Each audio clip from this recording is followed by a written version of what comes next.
देखिए, अगर आपकी पत्नी झगड़ालू है,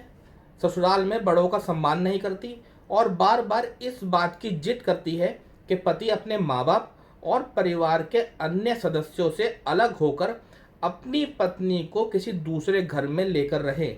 तो इस जिद को क्रूरता के दायरे में रखा जाएगा। और अगर यह जिद बिना किसी उचित कारण के है, और अगर यह जिद पूरी तरीके से अनुचित है, बिना किसी कारण के है, तो इस जिद को क्रूरता के दायरे में रखकर पति चाहे तो इस जिद के बिना पर डिवोर्स का ग्राउंड बनाकर कोर्ट से आसानी से अपनी पत्नी से डिवोर्स भी ले सकता है। अगर कोई पत्नी बिना किसी उचित कारण के अपने पति से बार बार इस बात की जिद करती है कि वो ससुराल को छोड़ के, अपने माँ बाप को छोड़कर अपनी पत्नी को किसी दूसरे घर में, किसी दूसरे मकान में लेके रहे,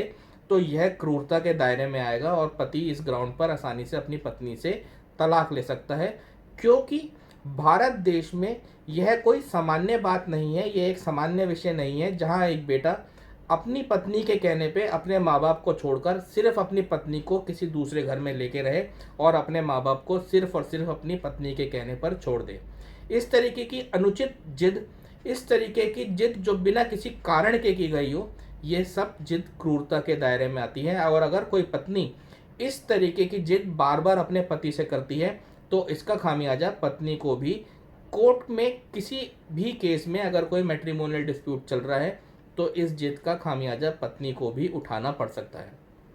ऐसी ही जानकारी से भरपूर वीडियोस के लिए हमारे चैनल को जल्द से जल्द सब्सक्राइब कर लें और बेल आइकन को दबाना ना भूलें, जिससे हमारी वीडियोस की नोटिफिकेशन आप व्यूअर्स तक पहुंचती रहे। आपका कोई सवाल, आपकी कोई क्वेरी, आप हमें कमेंट सेक्शन में लिखें, आपकी बातों का जवाब देने की पूरी पूरी कोशिश की जाएगी। तो दोस्तों, इसी के साथ विदा लेता हूँ। अगली वीडियो में बहुत जल्द मिलूंगा आपको। मस्त रहें, स्वस्थ रहें, स्टे सेफ, आपका दिन शुभ हो।